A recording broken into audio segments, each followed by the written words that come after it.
Saya minta perhatian sebentar, ini hal yang penting saya ingin sampaikan di depan, karena menyangkut akan kelanjutan apa yang kita buat pada kebaktian minggu yang lalu. Minggu lalu kita sudah berdoa sesuai dengan apa yang Tuhan perintahkan, supaya mata baca kita Tuhan ubah ditempa menjadi pedang. Jadi dia berkata, apa yang ada pada saudara akan Tuhan pakai untuk alat peperangan rohani yang luar biasa. Dan itu merupakan berkat yang hebat sekali. Nah, beberapa hari yang lalu Tuhan bicara kepada saya lebih jauh, dan ini ajaib sekali. Karena pada waktu bicara itu Tuhan sebetulnya ingatkan saya lagi bicara dengan Pak Insinyur Bernard di Surabaya. Beliau telepon dan minta saya bicara di acara nasional dari FGP MFA yang akan dibuat tahun ini di Surabaya. Dan beliau tanya, bisa nggak tanggal-tanggal itu? Lagi kemudian saya ngobrol, karena dia dengar dari beberapa teman apa yang kita buat di sini. Dan kemudian dia tanya, seperti apa Pak bentuknya? Karena minggu depan ini, 2 minggu lagi ya, saya akan buat yang sama di Surabaya. Nah, beliau berkata, itu perlu sekali. Lalu kemudian kita sharing. Nah, saya sampaikan pada waktu itu, saya berkata begini. Dari rangkaian pesan Tuhan buat anak-anak Tuhan tahun 2002 ini, Tuhan berkata dia akan memakai kita seperti Yusuf dalam Alkitab ini. Nah, pada waktu saya ngomong begitu, Roh Kudus langsung bicara, dan ini yang luar biasa. Dan saya berkata, kalau Anda bergaul dengan Tuhan, setiap saat Roh Kudus bisa ngomong dengan kita, itu enaknya. Lalu tiap kali kita bisa menikmati apa yang baik yang Tuhan berikan dalam hidup kita, tanpa kita harus doa bagus, tapi tanpa harus kita memberikan waktu khusus, dan untuk itulah hanya disitulah Allah bicara. Tidak. Ada waktu khusus, ada waktu yang biasa pun dia ngomong dengan kita setiap saat seperti yang dia inginkan. Nah, kemudian Tuhan berkata begini, kamu ngerti nggak? Yusuf itu aku beri 2 hal. Nah, ini saya minta Anda perhatikan baik-baik. Karena itu saya ingin, dan Tuhan berkata nanti pada pertemuan pria profesi kita, Tuhan berkata, kamu nanti doakan mereka supaya aku bisa memberikan kepada anak-anakku apa yang perlu bagi mereka. Nah, ini dengar baik-baik. Yusuf terima 2 hal. Yang pertama karunia, yang kedua karakter. Karunia yang dia terima, dengerin ya, karunia yang dia terima, itu kita kalau melihat, itu nggak terlalu banyak digunakan sebetulnya. Hanya beberapa kali, tapi tajamnya luar biasa. Nah, karunia yang dia terima itu membuat dia naik ke atas. Karunia selalu membuat orang di bawah naik ke atas. Selalu itu. Kalau saudara ingin terpromosi Tuhan, caranya adalah selalu lewat yang namanya karunia. Kalau Anda tidak ada karunia, yang kemudian orang bisa menikmati buahnya, itu tidak bisa mempromosi kita naik ke atas. Jadi kita perlu karunia itu, iya. Kalau Anda hanya punya karunia, tetap Anda akan terpromosi naik ke atas. Hanya ini masalahnya. Yusuf punya yang kedua, yaitu karakter. Itu dibangun sebelum dia naik ke atas 13 tahun lamanya. Karakter itu gunanya untuk apa? Itu sebagai alat menopang. Dan setinggi apa karakter kita, setinggi itu kita bisa hinggap di atasnya. Ngerti saudara ya? Jadi karakter itu bisa membuat kita bertahan, tidak jatuh, tidak runtuh ketika kita di atas. Kalau orang hanya karunia tanpa karakter, dia bisa naik ke atas, cuman sebentar. Begitu masalah muncul, ujian datang, hancur, jatuh lagi, sakitnya luar biasa. Yusuf terima 2. Karakter tidak bisa ada didoakan tumpangi tangan. Jadilah engkau sabar, gak bisa. Terus sabar, gak mungkin. Nyamuk hinggap di sini, maaf ya nyamuk. Wah, nggak ada, itu nggak ada.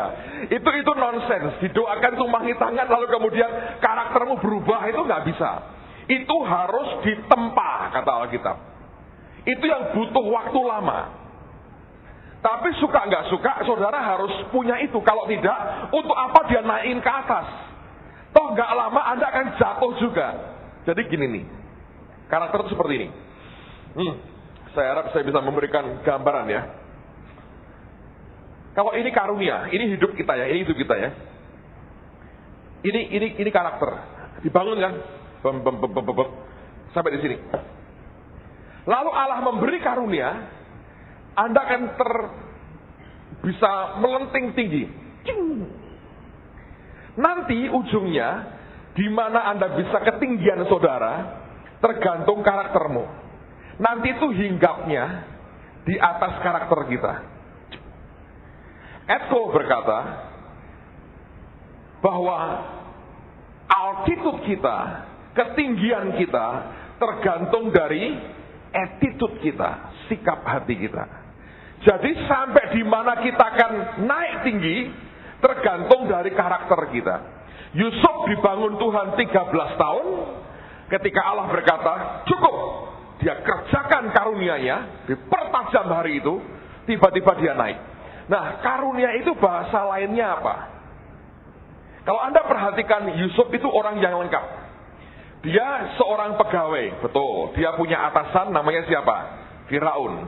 Tapi dia seorang penguasa, itu juga betul. Karena diberi cincin otoritas kekuasaan. Anda mesti ingat. Yang ketiga, dia seorang petani. Dia kan yang ngatur 7 masa panen besar. Dia ngatur caranya, dia bangun lumbungnya. Lalu ketika selesai panen, dia tampung di lumbung-lumbungnya. Dia seorang petani. Tapi dia juga seorang pedagang. Dia jual hasil pertaniannya kepada mereka yang membutuhkan. Jadi ini orang lengkap, saudara. Tapi kelengkapan itu munculnya membuat dia naik ke atas. Yang namanya sebetulnya apa? Ide. Bahasa sehari-harinya itu ide. Dia menjabarkan mimpinya Firaun. Gini. Firaun berkata, wah gitu ya, nanti bakal gitu. Terus kita mesti berbuat apa? Di situ dia berkata, oh begini Tuanku Raja, harusnya begini. Raja berkata, ini ide luar biasa. Ya udah kamu yang kerjain. Nah itu yang hebat, saudara. Itu yang membuat dari terpenjara jadi orang yang naik di tahta. Gara-gara apa? Ide. Itu karunia. Tanggal 30 nanti kita akan buat, saya mau mendoakan saudara satu persatu untuk karunia ini. Karakternya nggak bisa. Saudara mesti bayar sendiri-sendiri dengan Tuhan. Nggak bisa nggak itu. Dan tidak bisa karbitan, nggak bisa. Itu kalau engkau tidak ngalami Tuhan, jungkir balik dengan Tuhan, nggak bisa. Diproses Tuhan luar biasa, baru karaktermu jadi. Karbitan tidak menolong. Tapi karunia membuat Anda bisa naik tinggi. Contoh karunia ini. Tadi pagi ada seorang bapak datang ke saya. Memang bukan jemaat di sini. Dia datang, ternyata telepon, dan kemudian kenalan, kami ngobrol cukup lama. Dia sebetulnya intinya hanya ingin berterima kasih, bersyukur kepada Tuhan. Dia berkata, Pak, saya ini yang telepon lewat radio sekian waktu bulan lalu, tanggal berapa itu, yang saya cerita bahwa anak saya masih kecil, jantungnya itu klepnya bocor. Oh ya, saya ingat. Karena yang begitu cuma satu, yang jantungnya itu klepnya bocor. Terus gimana? Luar biasa, Pak. Habis kita berdoa sama-sama, saya cek ke dokter berkata, anakmu ini sudah tidak apa-apa, sembuh. Jadi saya berkata, Pak terima kasih banyak. Saya berkata, terima kasih sama Tuhan. Wah, aku juga gak ngerti. Saya berkata, tidak ketemu kita, tapi kita hanya mendukung dalam doa. Yang doakan Bapak itu banyak sekali, ribuan orang mungkin. Ikut prihatin doakan Bapak. Tapi dia bilang, luar biasa Pak, itu klepnya sudah beres. Jadi tidak usah minum obat lagi, sudah sembuh. Nah itu karunia. Anda kalau terus-terusan begitu, Anda akan terkenal sekali. Tapi jangan kepingin terkenal, saudara. Dengan gampang orang terkenal akan jadi tercemar. Di saat kita di Citarum ada jemaat yang artinya jual lontong kupat. Jualan itu nggak laku-laku katanya ya. Dan ini pendetanya Bang, saya bilang wah perlu karunia khusus untuk dipakai Tuhan kayak dia. Dan bersyukur saya sampai hari ini kok belum pernah disuruh Tuhan begitu. Mudah-mudahan tidak pernah. Nekat ini pendetanya, digerakkan Tuhan gini. Ajari jemaatmu ini memberi. Ternyata ini jemaatnya dulunya belum ngerti memberi. Sudah diajari macam-macam, belum ngerti memberi. Gembalanya disuruh Tuhan ngajari memberi. Tahu caranya gimana? Hati-hati loh, kalau saya disuruh Tuhan begitu repot saudara. Tapi mesti dilaporkan polisi ini. Karena saya carinya showroom mobil gitu-gitu saudara. Bukan nonton kupat. Lalu kemudian dia ngajak istrinya, pokoknya kamu ikut saya. Jangan bawa uang. Loh, kita kemana? Makan lontong kupat. Kok gak boleh bawa uang? Pokoknya jangan bawa uang. Dia bawa istrinya, duduk makan sebanyak-banyaknya. Makan, jemaatnya seneng. Wong ora payu kok ditekoni pendeta nih. Ini penglaris katanya. Wah, pendeta datang dipikir mesti bayar pendeta, ya tak? Ternyata ini lain, saudara. Ini pendeta lain. Duduk di sana, makan yang banyak, terus Mbak, matur nuwun. Salah. Tuhan berkati ya, pergi saudara, tidak bayar. Dia hanya loh. Lah istrinya kan mukanya merah. Pak, belum dibayar. Wis ben memang tak sengaja ora bayar aku. Lu kan ora bayar. Mukanya merah ijo. Pak Basinya pergi terus. Lah lo kok belum dibayar? Saudara. Makan banyak. Dalam hati mau ngamuk pendeta kok mangan orang bayar, saudara. Jangan repot toh. Tapi dia nggak berani ngomong. Kesaksian yang ada ditemplak Tuhan. Dia bertobat. Wah, aku nih salah. Aku nih kikir ternyata. Untung ditemplak Tuhan. Kalau tidak, itu pendeta repot. Diusiarkan kemana-mana. Hati-hati nek Pak pendeta teko ora gelem bayar nek mangan. Nek saya diajari Tuhan, showroom mobil lah itu saya mau. Tapi pasti sudah pro polisi. Ambil mobil tidak bayar. Tapi kalau lontong kupat kan tidak sampai urusan polisi, saudara. Lalu kemudian begitu selesai dia bertobat, minta ampun bertobat, saudara. Tuhan ngomong gini, jangan jual lontong kupat, jual dawet. Itu ide dari siapa? Tuhan. Larisnya luar biasa, saudara. Kerjanya berapa jam habis. Sekarang mempelopori persekutuan PBB namanya. Persekutuan bakul-bakul. Oh. Ya kalau lontong kupat sampai setengah mati nggak payu. Cukup dawet. Tuhan itu ya ngerti dawet kok. Tenang aja, ngerti. Lemper tahu, susur tahu dia. Makan enggak menurut saya. Tapi dia ngerti, saudara. Dia ngerti. Jadi kalau Allah memberikan ide begitu, Anda naik mesti. Karena itu cemerlang dari Tuhan. Ngerti ya? Jadi saya mau katakan tanggal 30 nanti Anda mulai persiapan sekarang. Ini pertemuan pria profesi kita. Saya mau berdoa supaya Allah memberikan karunia ini. Nanti kalau itu betul-betul Anda terima dengan iman, itu nanti tiba-tiba idemu bisa aneh-aneh, saudara. Dan yang mahal di dunia ini sekarang apa? Ide. Mahal. Lihat semua penemuan dari mana? Ide sebetulnya. Penemuan idenya keluar. Anda bisa dagang barang yang orang tidak pernah mikir. Anda berkata, aku buat ini. Dan itu kalau terjadi, luar biasa. Itu ide. Itu ya, kalau Anda bisa tangkap itu, saudara. Saya yakin tahun depan banyak orang makin naik dengan Tuhan. Tapi saya berdoa, Anda tidak kejungkel jatuh. Karena karakternya Anda mau bayar. Nah, ini ada seorang ibu mimpi di sini. Mimpi. Dia mimpi gini. Mimpinya bagus. Saya ajak makan bersama di restoran. Nah, waduh, dia mimpinya senang pertamanya. Wah, diajak Pak Agung makan di restoran. Lalu kemudian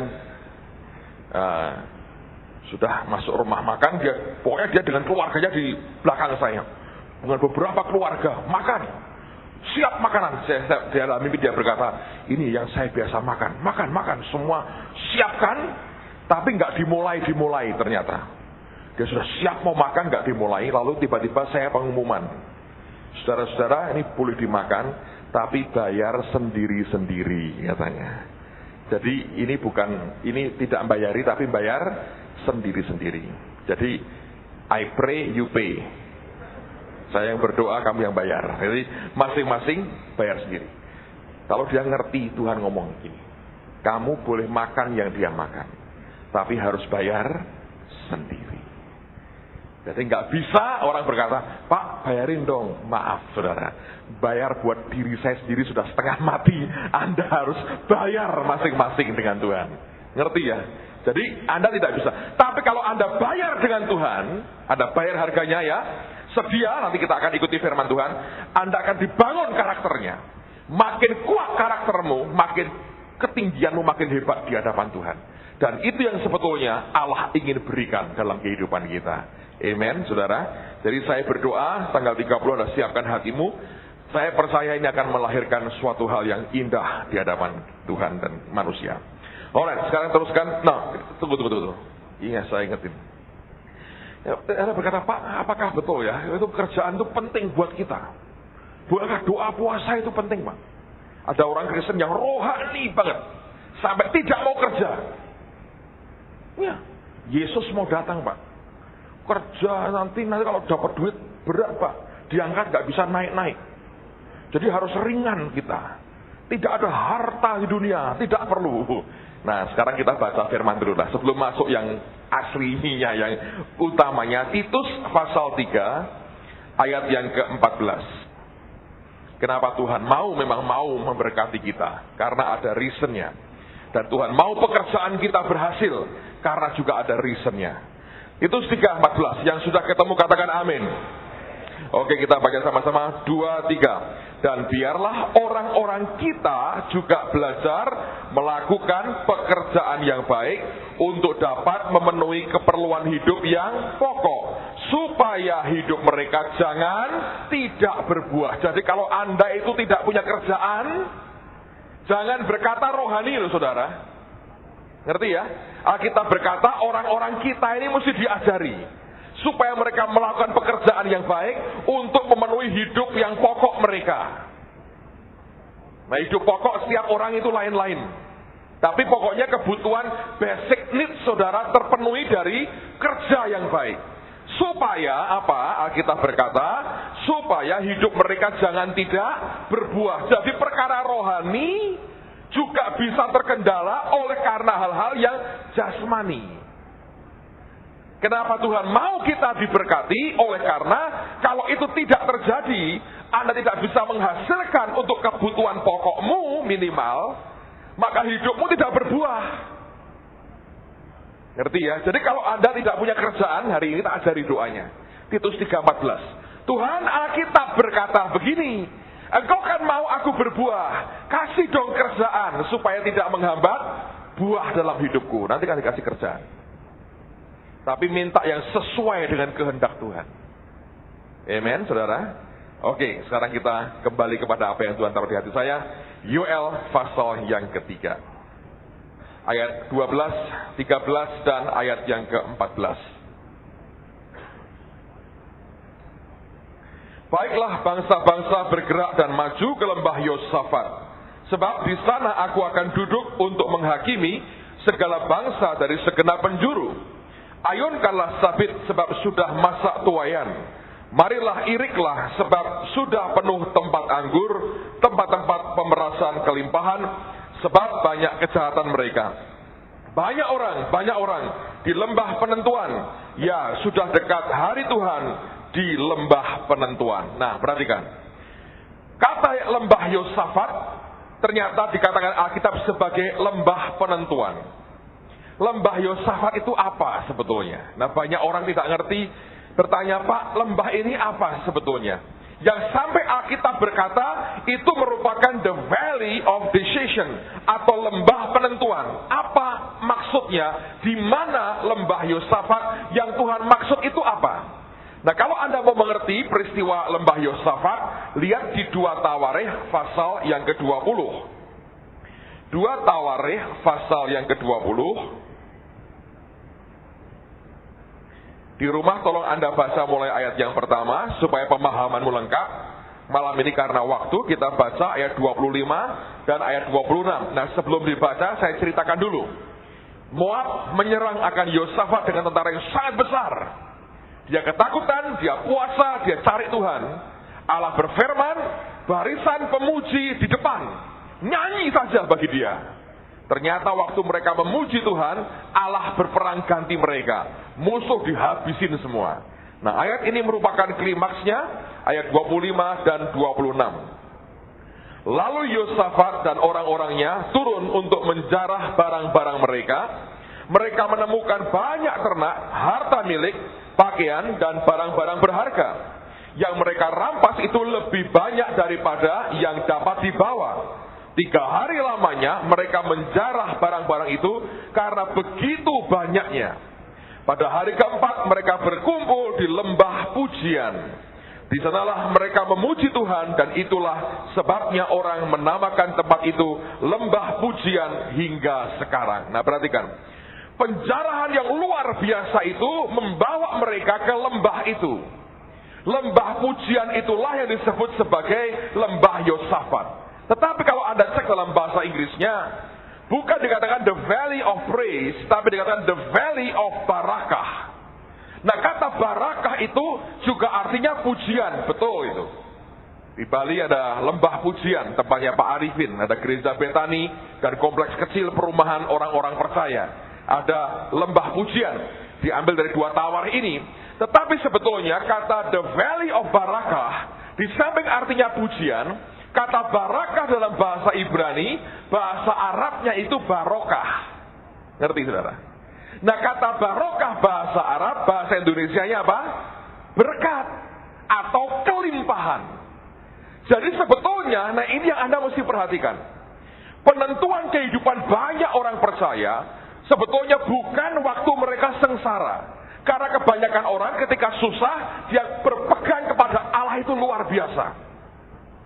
Tapi justru ketika dibawa ke lembah barokah tadi, the valley of barakah, the valley of blessing, the valley of prosperity, ketika dibawa ke lembah berkat, di situ banyak orang Kristen yang tidak tahan. Makanya Alkitab berkata, banyak orang di lembah penentuan. Ketika dibawa sampai ke sana, baru ketahuan aslinya. Saudara perhatikan, Yoel mengatakan bahwa banyak orang di lembah penentuan. Ternyata pada akhir zaman ini, Allah membawa umatnya ke lembah itu. Dan di situ sebetulnya ujian hati yang sebenarnya terjadi dalam kehidupan kita. Nah, Tuhan tidak ingin satupun di antara kita gugur karena berkat, saudara. Karena banyak orang itu berubah modelnya, berubah cara ngomongnya, berubah jalannya. Karena apa? Karena berkat. Saya ini ngalami. Ceritain, saudara. Paling enak itu cerita jeleknya diri sendiri daripada ngomongin orang lain. Ketika mulai pelayanan, saya ini seperti orang hamba Tuhan, kayak pasar kaget. Tahu pasar kaget, saudara? Dari tidak ada apa-apa sampai kemudian ada semuanya. Pasar kaget. Secara keuangan belum. Waktu itu masih ngangsur rumah tiap bulan 116.700. Zaman tahun itu pun setengah mati loh, saudara. Berat. Beberapa bulan pertama itu perhiasan, saya ngelamar istri saya kan pakai perhiasan. Tak jual untuk ngangsur rumah, saudara. Nggak punya duit kok. Berat sekali. Nah, tetapi secara pelayanan berkembang. Dalam waktu singkat saya kemana-mana. Lalu kemudian saya ke Jakarta, kenal dengan beberapa orang konglomerat. Bayangin orang kampung ketemu konglomerat itu kan kayak Petruk dadi ratu, toh saudara. Ini Petrus bukan Petro. Dadi ratu. Jadi orang di bawah nyingkrang di atas. Bayangin itu. Wah, itu secara sosial itu kelihatan kamsonya luar biasa. Bahasa Semarang enak sekali, kamsonya luar biasa. Pokoknya kalau tapi saya berkata pada Anda, makanya ya, orang itu kalau kaget gitu ya, dari berat, tahu-tahu kumpulannya, saya ditawari mobil apa ya, Mazda zaman tahun itu. Pak, mau saya telepon kan? Besok naik saya tuh Suzuki CDI. Sering mogoknya. Istri saya tuh bagian dorong di belakang kalau mogok, saudara. Ditawari mobil tahun itu. Untung Tuhan bilang tidak. Saya nggak berani, saya bilang, wah maaf tidak usah Pak. Wah itu kalau lali, saudara. Ya, lawang naik motor, naik brompit tuh. Tawari mobil baru grace. Nah, tapi Tuhan nggak mau. Tapi sekali terjadi gini, ini saya ngomong jujur pada saudara. Karena kalau Anda sudah bergaul dengan banyak orang begitu, dan tiba-tiba ada khotbah di mana-mana, diterima dalam waktu singkat. Bahkan sebetulnya waktu itu, kalau saya setahun tidak pulang Semarang bisa. Sekarang ya bisa juga nih.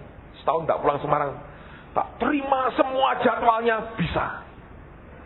Sekarang ini saya lagi bingung. Saya tinggal beberapa bulan ini nggak tahu urusin jadwalnya. Ribka anaknya lahir dan sebagainya, itu numpuk gini permintaan. Saya pikir mau saya seleksi, saya duduk, saya bilang, waduh, besok aja pusing kepala saya. Banyak sekali. Nah, saya berkata waktu itu, saudara, itu nggak siap secara karakter, ngerti? Karunia melejit, orang diberkati, senang diundang ke sana kemari, luar biasa. Memang sih belum naik pesawat waktu itu, masih naik bis terus. naik travel. Tapi serangan Anda dari tidak ada sama sekali kok. Duh, bukannya rendah, tapi dulu khotbahnya di kampung ini Berondongan itu saya sering Pak Marso itu. Banjir segala macam tuh, grupnya Pak Marso itu sampai sekarang jadi pendeta berapa itu? Ya, Edwin dan Shirley itu sahabat-sahabatnya Pak Marso itu yang anak-anak mereka jadi hamba Tuhan. Saya tidak berkata karena saya, tapi saya sempat beberapa kali mengunjungi mereka di kampung-kampung itu. Tiba-tiba naik ke Goskit di Surabaya, ribuan orang khotbah di balai sidang. Bayangin. Jadi kalau Anda perhatikan itu, aduh, kalau di luar kota naiknya saya Mercy, BMW, pulang, balik, bayangin saudara. Jadi terjadi kekacauan di dalam, ngerti? Ini kacau di dalam ini. Luarnya servisnya hebat, oh hebat. Pernah terjadi saudara. Itu baru nikah, masih kurus sekali saya. Saya terawat baik sekali saya.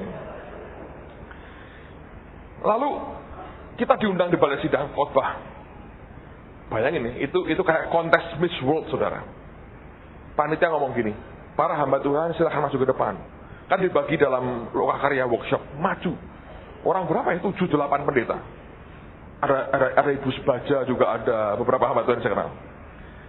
Inilah hamba-hamba Tuhan yang melayani di lokakarya. Untung tidak suruh promosi kayak di India. Dibilang, ini ngomong ini, ngajar ini. Saya dikasih kelas yang paling kecil. Mereka bilang, ini masih baru-baru ini kasih paling kecil. Tidak muat sampai meledak di luar. Hari kedua dipindah. Sampai hari ini orang masih cari kaset khotbah saya hari itu di balai sidang. Jadi kalau Anda sudah gitu ya, saudara kan kacau di dalam. Ngerti? Kacau kan? Itu kan dari bawah naik lah. Bukan karena kesabaran saya loh. Karunia. Sudah? Doakan orang AIDS sembuh. Bayangin.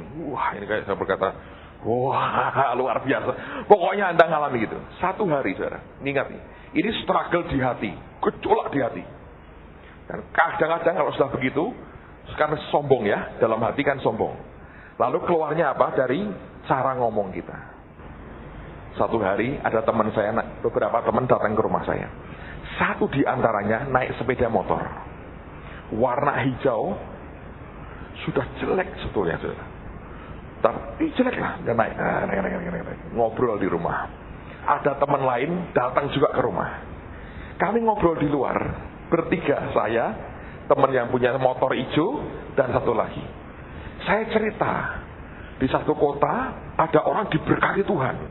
Naik motor tadinya jelek sekali, terus sekarang diberkati luar biasa. Saya cerita tuh ngomong gini, ngerti gak? Motornya lebih jelek dari ini, saya berkata. Yang punya motor nyengir-nyengir, yang temannya melotot begini. Tidak percaya keluar dari omongan saya kayak begitu. Ayo, itu orang genah, saudara ngomong kayak gitu tuh. Tapi dari mana sebetulnya? Karena merasa menganggap itu rendah. Padahal awake dhewe numpai berompit mogokan, padha wae lho, saudara. Tapi karena itu bahaya. Ngerti? Jadi saya belum sempat minta maaf tuh. Sudah mati orangnya, saudara. Saya belum sempat minta maaf. Ntar kalau di surga saya mau ranggul dia. Mati orangnya. Tapi itu sempat keluar omongan kayak begitu. Bayangin, itu dari apa sebetulnya? Sombongan toh? Kalau Anda bisa merendahkan orang, lu saya nyeplos Pak spontan, podo wae. Itu kesombongan yang tidak kamu sadari. Dari mana itu? Karunia. Karunia bisa membuat kita naik, tapi tanpa karakter kita bisa terjungkal jatuh. Nah, Allah mau membuat kita jadi umat yang diberkati. Oh, itu jelas, saudara. Itu jelas. Tetapi Tuhan tidak mau kita jatuh oleh karena karunia itu. Dan kemudian jadi sombong. Nah, sekarang pertanyaannya begini. Lihat dulu. Mazmur 30. Buka dulu. Mazmur 30. Mazmur 30 ayat yang ke-7. Kita akan baca bersama-sama. Yang sudah ketemu katakan amin. 2, 3. Dalam kesenanganku aku berkata, aku takkan goyah untuk selama-lamanya. Daud berkata, in my prosperity, dalam kelimpahanku aku berkata, aku tak akan goyah. Dan itu sebetulnya yang Tuhan mau dalam hidup kita. Dia itu paling senang kalau lihat orang itu tahan dapat kemuliaan. Karena itu yang paling aman, yang paling Tuhan rindukan dalam kehidupan kita. Nah, sekarang kita lihat. Pertanyaannya sekarang begini. Gimana sih Pak jaga kehidupan kita? Nah, saya mau sampaikan satu hal. Ya. Saya minta konsentrasi penuh. Karena ini untuk membuat engkau kenal dengan Tuhan. Ternyata, saudara sekalian, Tuhan. Nah, saya mau sampaikan satu hal. Ya. Saya minta konsentrasi penuh. Karena ini untuk membuat engkau kenal dengan Tuhan. Ternyata, saudara sekalian, Tuhan itu punya karakter begini. Yang kalau ditangkap dengan daging kita, jadi buruk buat kita. Apa itu? Dia punya yang namanya kemurahan hati yang luar biasa. Daging kita tamaknya luar biasa. Kalau terima kemurahan yang luar biasa, dagingnya bersorak-sorai, dia sikat semua. Dan itu seringkali mencelakakan kita. Karena orang Kristen tidak mengerti, jalan dengan Tuhan itu kontraknya harian. Bukan mingguan, bukan tahunan, tetapi harian. Setiap hari engkau mesti memutuskan, aku hari ini mau ikut Tuhan atau tidak. Ada yang berkata, Pak, dulu saya pernah mengalami Pak, rebah 3 jam tidak bangun. Tidak membantu banyak. Kalau hari ini engkau tidak berkata, aku akan ikut dia dan taat kepadanya. Pengalaman itu baru ada gunanya kalau hari-hari berikutnya engkau putuskan untuk tetap radikal dengan Allah dan ikut Tuhan apapun yang dia perintahkan. Baru itu ada kekuatannya. Tapi kalau hari berikutnya kita kompromi dengan dosa dan tidak memutuskan mentaati Tuhan, pengalaman itu lama-kelamaan akan hilang gunanya. Berapa banyak orang yang dulu pernah mengalami hal yang hebat dari Tuhan, kini tidak ada bekasnya sama sekali. Karena hari-hari berikutnya, dia ambil keputusan-keputusan yang salah dalam hidupnya. Nah, saya ingin buktikan bahwa kontrak hidup kita dengan Tuhan itu harian. Lihat Matius 20. Matius pasal yang ke-20. Injil Matius 20 ayat yang ke-13. Tolong di rumah Anda baca dari ayat pertama sampai selesai perikop ini, karena ini keseluruhan gambarannya akan Anda ketahui. Nah, lihat dulu Matius 20 ayat yang ke-13. Perhatikan ini. Tetapi Tuhan itu menjawab seorang dari mereka, saudara, aku tidak berlaku tidak adil terhadap engkau. Bukankah kita telah sepakat sedinar sehari? Jadi kontraknya itu harian, saudara. Dia cari pekerja itu untuk hari itu. Dia berkata sedinar sehari. Waktu kerja hari itu selesai, langsung dibayar berapa? Sedinar. Sesuai dengan kesepakatan. Sedinar sehari.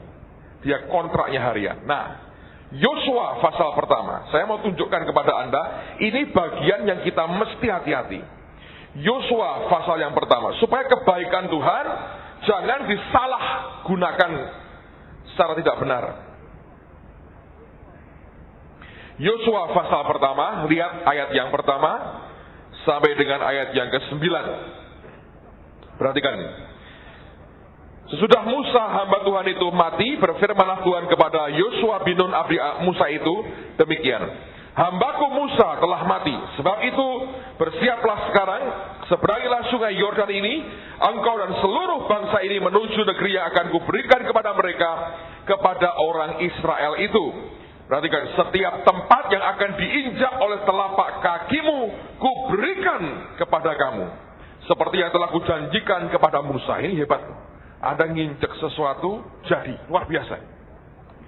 Dari padang gurun dan gunung Libanon yang sebelah sana itu sampai ke sungai besar, yakni sungai Efrat, seluruh tanah orang Het sampai ke laut besar di sebelah matahari terbenam, semuanya itu akan menjadi daerahmu.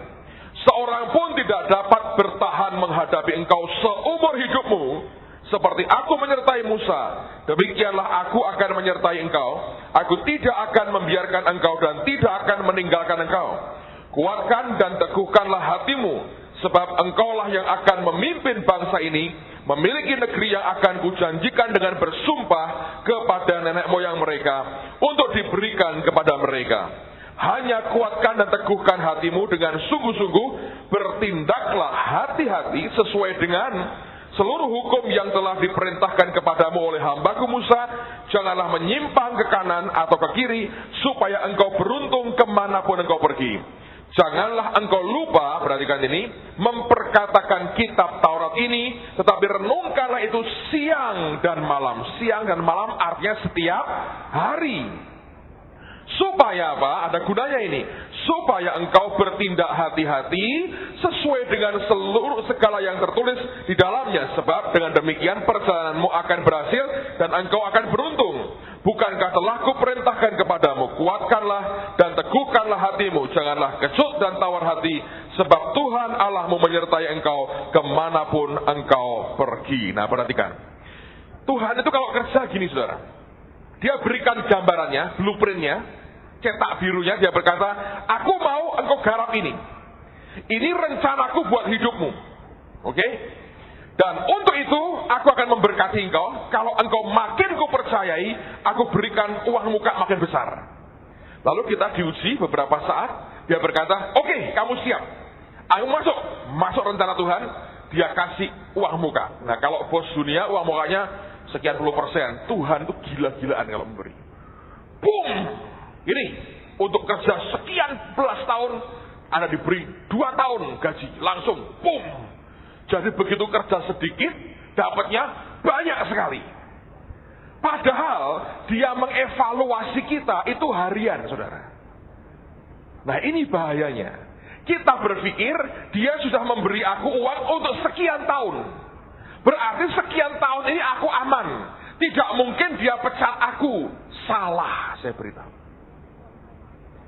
Di sini banyak orang jatuh karena tidak mengerti. Tuhan mau dengan kita itu kontrak harian. Karena kita berkata apa? Sudah dikasih 2 tahun kan, beres. Pokoknya santai saja. Nggak digarap nggak apa-apa. Tidak taat sedikit, ya tidak apa-apa. Saya beritahu ya, everyday Dia evaluasi hidup kita. Sampai akhirnya dalam titik tertentu Dia berkata, that's it. Nggak bisa lagi. Potong.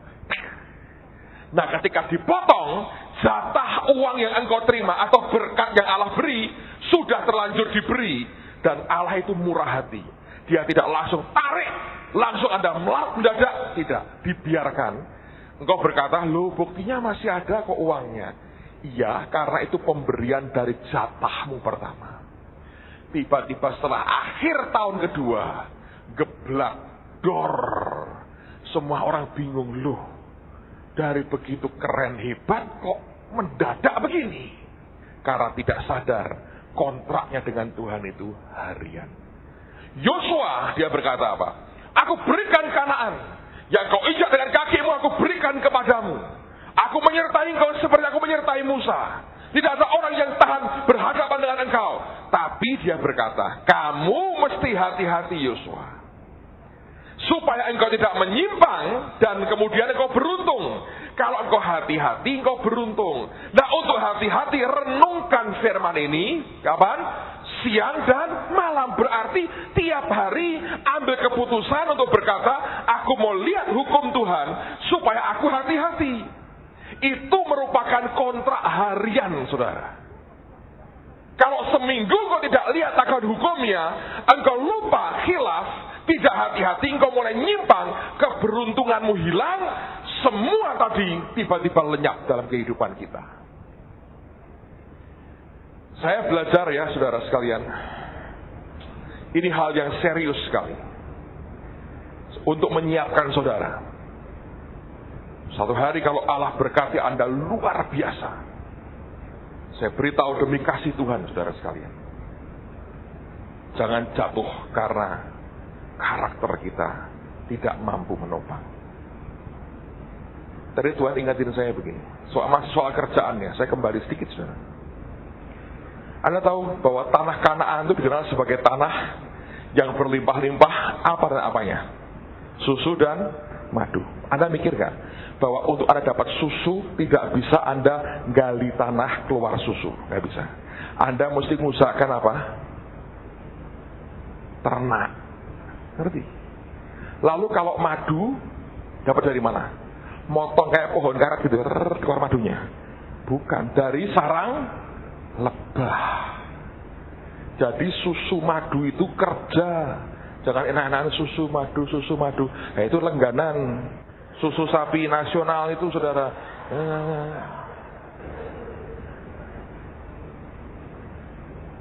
Negeri yang kelimpah susu madunya itu means Anda mesti kerja. Ngerti? Kalau tidak kerja, buahmu tidak keluar. Tapi untuk kerja dengan baik, kita butuh Tuhan. Nanti kalau Allah ngangkat kita, siapkan karakternya. Di atas tidak kejungkel. Satu hari, saudara, ini terjadi. Saya naik mobil dengan istri saya. Tiba-tiba Tuhan bukakan di depan mata saya beberapa hati orang. Kami berdua mengalami pengalaman dibuka Tuhan. Saya diam aja sih, tapi saya ngerti. Cuma istri saya ngomong gini. Dia bilang, ya ternyata Tuhan itu tetap adil kok. Kenapa si A hanya segini, si B hanya segitu? Ya memang segitu. Lebih dari itu tidak kuat. Nangkap saudara? Kalau saudara kuat, aduh, saya nggak bisa cerita lah. Tapi kalau Anda kuat, Anda diberkati Tuhan luar biasa. Percaya? Believe. Nggak masuk akal. Jadi sore saya telepon Pak Yusak, saya ngobrol akhirnya dia. Ngobrol kanan kiri. Saya nggak ngobrol apa-apa, rahasia lah. Banyak hal. Pokoknya saya bilang, Pak, yang ini tidak bisa ada di mimbar. Udah ketawa, terbahak-bahak. Terus jangan telepon Pak Yusak loh. Pak, aku telepon apa ya Pak? Hati-hati ini. Rahasia, biar rahasia toh saudara. Masuk ditanya orang kok ini. Lalu kemudian cerita apa dia bilang, kalau orang nggak ngalami sendiri, dia bilang, memang nggak bisa ngerti. Cerita banyak, dia bilang, wah luar biasa ya. Saya cerita apa yang saya bagikan dari pagi, dia bilang, kamu ngerti nggak? Kamu tadi ngomong itu kayak khotbah aku. Aku diberkati luar biasa. Jadi aku minggu pagi ini dapat khotbah lagi katanya. Dan dia berkata, memang itu pengertiannya betul. Dengan Tuhan itu everyday. Saya ketemu beberapa orang yang pernah rohnya diangkat ke surga. Tapi hari ini tidak berapi-api. Sampai ada yang berkata gini, yang orang itu si asli diangkat Tuhan ke surga, rohnya nggak berapi-api lagi. Saya berkata, apalagi yang tidak pernah diangkat, saudara. Banyak orang itu cara ngomongnya salah. Gitu loh. Mestinya gitu. Nah, yang ngomongnya kok apa itu? Mestinya hati-hati dengan hidup kita. Ngerti tidak? Diangkat aja, susah ditujui, diming-iming aja. Tetap saya enak hidup itu. Banyak. Serius. Tapi kalau kita jalan tiap hari dengan Tuhan, biarkan nanti surga merupakan kejutan buat Anda. Ya, kalau waktumu pulang dulu saudara. Harus pulang satu kali. Loh, kalau enggak mau kemana? Masuk tinggal di neraka? Jangan dong. Ya, kalau waktunya Anda pulang, wah, surprise. Itu yang luar biasa. Amen, saudara. Dengan Tuhan itu harian. Lagi, mari lihat Mazmur pasal yang pertama. Mazmur pasal yang pertama. Lihat ayat yang pertama. Mazmur pasal yang pertama. Perhatikan pada ayat yang pertama. Berbahagialah orang yang tidak berjalan menurut nasihat orang fasik, yang tidak berdiri di jalan orang berdosa, dan yang tidak duduk dalam kumpulan pencemooh. Tetapi yang kesukaannya ialah apa? Taurat Tuhan, dan yang merenungkan Taurat itu siang dan malam. Berarti setiap hari. Ya seperti pohon yang ditanam di tepi aliran air, yang menghasilkan buahnya pada musimnya, dan yang tidak layu daunnya, apa saja yang diperbuatnya apa? berhasil. Yang mantap yang terakhir, berhasil. Nah ini yang justru jebakan. Kalau Anda mulai berhasil, Engkau berkata, wah aku sudah aman ini. Dikit tarik keberhasilan. Tapi kalau hari berikutnya Anda tidak hati-hati, kau nyimpang. Begitu nyimpang, keberuntunganmu hilang. Kita berkata, kalau engkau tidak menyimpang, jalanmu itu beruntung. Tapi kalau engkau nyimpang, keberuntungan itu hilang. Dan tiba-tiba terjungkal di bawah. Lihat sekarang Mazmur pasal yang ke-61. Mazmur pasal yang ke-61. Saya mau tunjukkan kepada saudara lewat beberapa ayat bahwa ikut Tuhan itu kontraknya harian. Mazmur 61, lihat ayat yang ke-9. Mazmur 61 ayat yang ke-9. Maka aku hendak memasmurkan namamu untuk selamanya. Sedang aku membayar nasarku kapan? Hari demi hari. Dengan Tuhan itu kontraknya harian. Mazmur 68. Karena harian Tuhan juga konsekuen. Mazmur 68 ayat yang ke-20. Mazmur 68 ayat yang ke-20. Terpujilah Tuhan. Kapan? Hari demi hari Ia menanggung bagi kita. Allah adalah keselamatan kita. Jadi Tuhan konsekuen. Karena kontraknya harian, Dia nanggung kita juga hari demi hari. Lihat lagi Matius pasal yang ke-6 sekarang. Lihat ke perjanjian baru. Matius pasal yang ke-6. Matius 6 ayat 33 dan ayat yang ke-34. Ini ayat yang sangat-sangat terkenal sekali.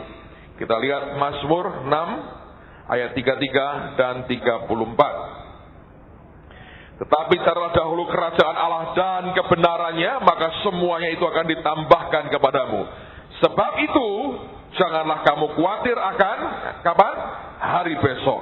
Karena hari besok mempunyai kesusahannya sendiri. Kesusahan sehari cukuplah untuk sehari. Karena kontraknya harian. Yang susah hari ini, lah besok gimana? Kontrak baru. Susah hari ini, hari dipikir, besok Pak kontrak baru. Kalau engkau setia, tuntas hari ini, besok ada kesusahannya sendiri. Harian. Makanya tidak berlebihan Alkitab berkata, kesusahan sehari cukup untuk sehari. Makanya setiap hari kita harus jalan dengan Tuhan. Nah, kalau tidak, ini akan jadi problem dalam kehidupan kita. Bagi sebagian besar orang Kristen, ada orang bertanya, Pak, gimana sih dapat jaminan dari Tuhan tetap bisa tuntas? Ternyata nggak bisa. Jaminannya adalah ikuti apa yang Tuhan perintahkan. Itu jaminannya. Saya satu hari tanya dengan Dr. Ed Cole ketika tahun lalu ke Semarang. Saya baca di majalah, banyak hamba Tuhan jatuh tahun lalu, saudara. Kawin, cerai. Cerai, kawin lagi. Gerejanya gede-gede. Ngeri. Ada yang begitu cerai, besoknya langsung kawin sama perempuan lain. Bayangin, cepat sekali dapat jodohnya. Hari ini cerai, besok kawin sama perempuan lain. Cerai, kawin dengan bekas apa itu? Model. Foto model. Yang sudah 2 kali cerai. Hebat toh. Wah, saya bilang ini orang-orang ini gimana sih? Dan karismatik semua. Bahasa roh semua. Bayangin, yang gak bahasa roh Pak, yuk banyak. Tambah gila sih. Ya, serius. Mereka sudah kawinin homo, lesbi dikawinin. Yang karismatik masih kawin cerai, masih tingkat kawin cerai. Yang lain-lain sudah jauh sekali, ngeri sekali. Terus saya tanya Dr. Cole, saya bilang, Dr. Cole, saya mau tanya, ini ada apa dengan teman-teman kita, ini ada apa? Kok bisa begini? Dia kan sudah tua, istrinya baru meninggal, dia sudah hampir 80 tahun loh. Jadi sudah lewat lah, banyak hal lewat lah dia. Dia sudah senior banget. Dia berkata gini, Pastor, kalau orang membuang salib dalam hidupnya, akan seperti ini.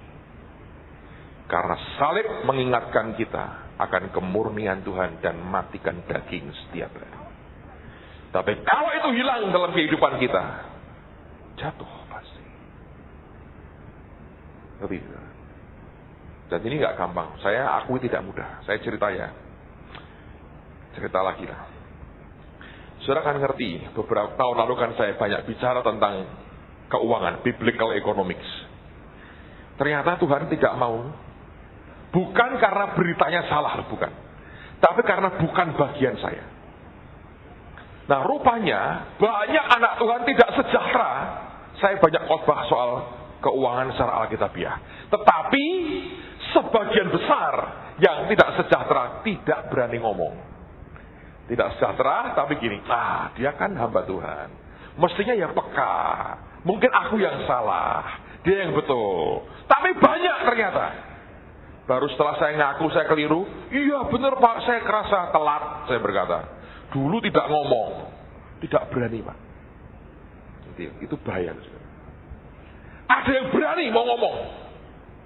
Nah, tapi untuk sebelum ngomong ke saya, lapor ke Pak Yusak. Saya ini dilaporkan ke Pak Yusak terus, saudara. Baik atau buruk itu dilaporkan terus.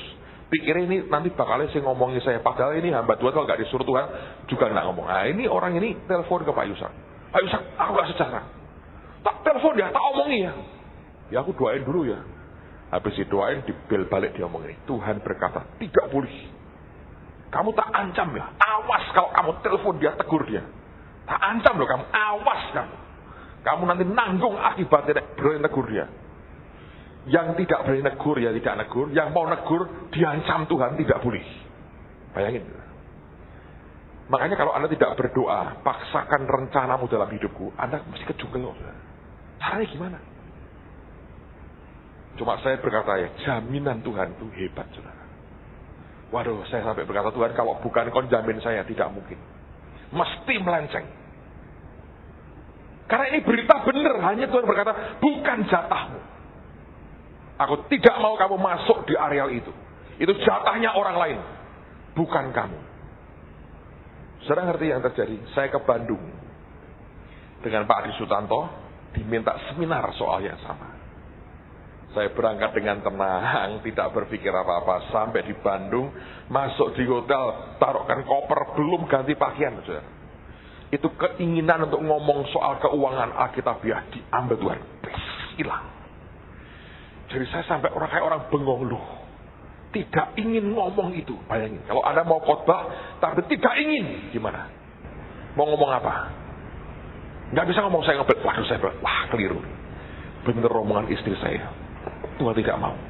Saya telepon dari Semarang. Wah aku ngalami gini. Tuhan enggak. Aduh betul aku salah. Terus dia bilang, batalin. Ya sebentar, saya tak. Istri saya itu kadang-kadang keluar ekstrimnya. Batalin. Dia mau mengasihi Tuhan. Batalin. Tunggu, saya tak doa dulu. Saya doa Tuhan ampuni aku. Keliru gitu kan. Aku gak denger engkau, gak denger omongan istriku. Keliru aku. Apakah engkau mau aku batalkan Tuhan? Kalau engkau berkata batalkan, tak batalin. Saya ngomong terus terang Pak Adi. Terus terang ini, batal. Dia bilang, tidak bisa. Kamu mesti konsekuen. Karena diumumkan kamu yang akan menyampaikan firman juga. Dalam 3 session kamu ambil 2, kamu harus tetap khotbah. Tapi aku ngerti hatimu, kamu sudah bertobat. Kembali seperti yang aku mau.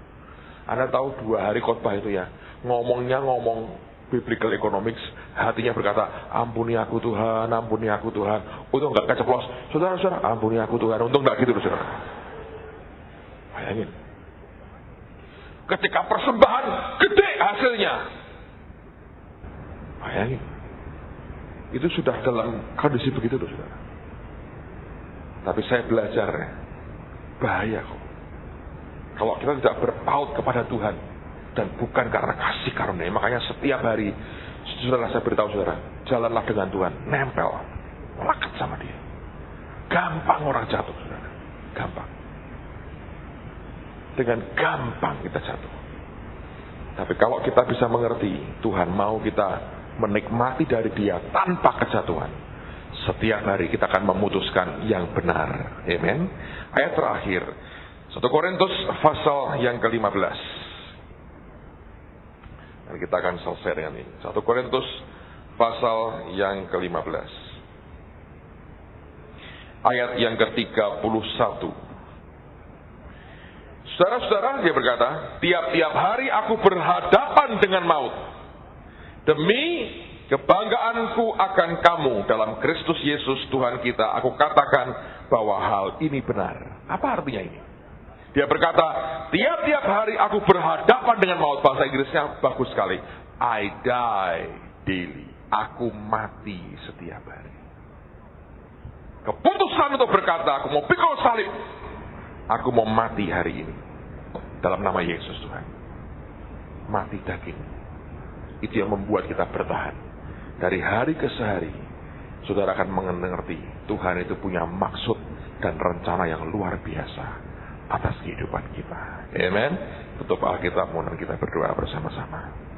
Yang harus kami keputuskan dalam hidup kami, keputusan kami itu harian, bukan mingguan, bukan bulanan, apalagi tahunan. Engkau memang sediakan begitu banyak dalam kehidupan kami.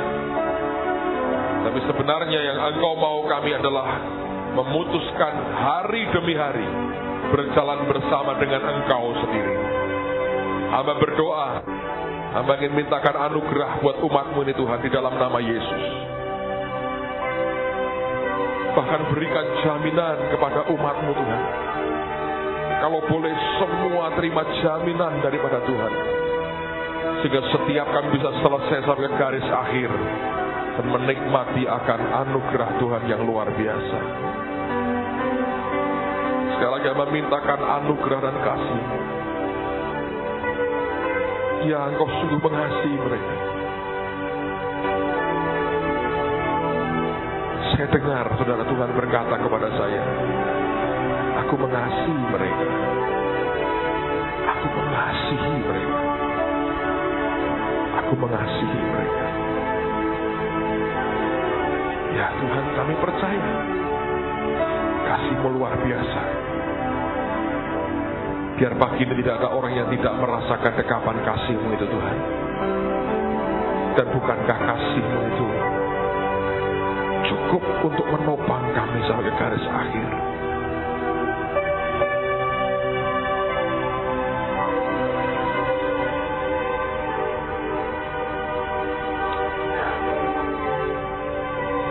Dengar Tuhan berkata, bagi mereka aku sudah sediakan rencana yang luar biasa. Yang mereka perlu adalah jalan dengan aku menapai rencana itu. Mereka akan sampai kepada tujuan mereka. Hamba berdoa demi nama Yesus, sekarang Kau yang pegang tangan kami Tuhan. Kau pegang tangan kami. Supaya dengan demikian kami akan terus dalam genggaman menapaki rencana Tuhan itu yang membuat kami sampai ke garis akhir. Di lembah penentuan kami dapat tetap setia di hadapan Tuhan. Di lembah penentuan kami dapati berkenan setiap saat di hadapan.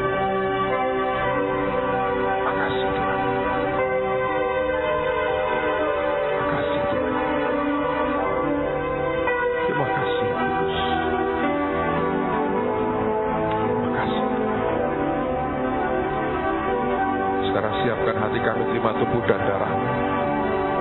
Hamba berdoa dengan tubuh-Mu yang dipecahkan itu di dalam kami, dengan darah yang ditumpahkan itu di dalam kami, lewat perjamuan suci ini, kami mau percaya Tuhan bahwa setiap hari kami ikut Engkau dan memikul salib-Nya setiap hari.